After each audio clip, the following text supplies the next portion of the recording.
Hello everyone. तर तुम्ही सुद्धा गॅस किचन पुसण्यासाठी असे कापड वापरता का, की जे नंतर खूप कडक होतात आणि त्याचा वास सुद्धा खूप घाण येतो. तर चला 15 दिवसातून हा छोटासा उपाय तुम्हाला करायचा आहे. आणि पहा, तुमचे जे कापड आहेत ना गॅस पुसण्याचे, ते अगदी स्वच्छ नव्यासारखे होऊन जातात. तर त्यासाठी काय करायचं, तर चला आपण सविस्तर पाहूयात. एका भांड्यामध्ये ना तुम्हाला पाणी उकळायला ठेवायचं आहे. जेवढी आपली कापड आहेत ना तेवढी त्यात बुडली पाहिजेत. आणि त्यामध्ये डिटर्जंट पावडर कुठली तुम्ही वापरत असाल ती टाकायची.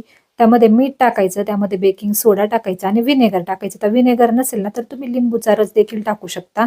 आणि अगदी 10 ते 15 मिनिट हे छान उकळून घ्यायचं. आणि मग रेग्युलर असं आपण कपडे घासतो ना ब्रशने, तसे छान घासून घ्यायचे. याचा आहे ना पूर्ण वास निघून जातो. जो कडकपणा, तेलकटपणा वगैरे असेल ना ते सगळं निघून जातं. आणि जे आपले कापड आहेत ना ते अगदी नव्यासारखे पुन्हा स्वच्छ होतात. तर एकदा हा छोटासा उपाय करून पहा, खूप म्हणजे खूप फायदेशीर आहे. आपले हे किचन टॉवेल्स ना अगदी वर्षभर टिकतात. आणि व्हिडिओ आवडला तर लाईक, शेअर आणि फॉलो करायला अजिबात विसरू नका. श्री स्वामी समर्थ.